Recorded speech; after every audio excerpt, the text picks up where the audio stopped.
Nikuombe uchukue sekunde chache kusubscribe ili kupate taarifa zetu zote kila siku hapa hapa DML Digital. Asante.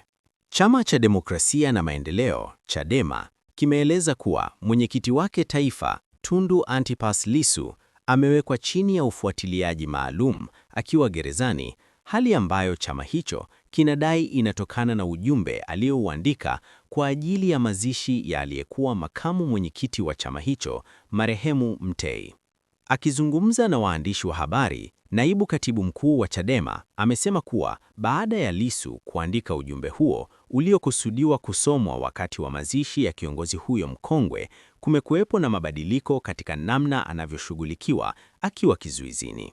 Kwa mujibu wa Chadema, ujumbe huo haukuwa wa uchochezi wala haukukwenda kinyume na sheria, bali ulikuwa wa kutoa pole kwa familia ya marehemu, wanachama wa chama hicho na Watanzania kwa ujumla, pamoja na kukumbusha mchango wa marehemu Mtei katika harakati za demokrasia na ujenzi wa siasa za ushindani nchini.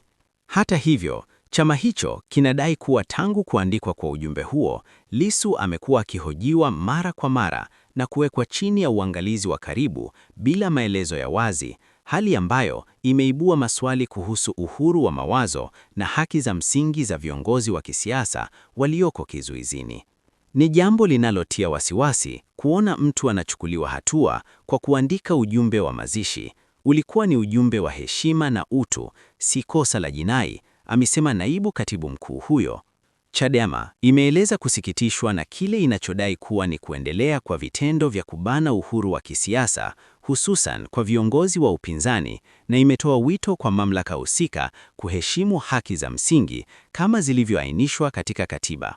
Taarifa hiyo imezua mjadala mpana miongoni mwa wananchi, wanaharakati wa haki za binadamu na wadau wa siasa, wengi wakitaka ufafanuzi juu ya sababu za ufuatiliaji huo na hatima ya uhuru wa siasa nchini.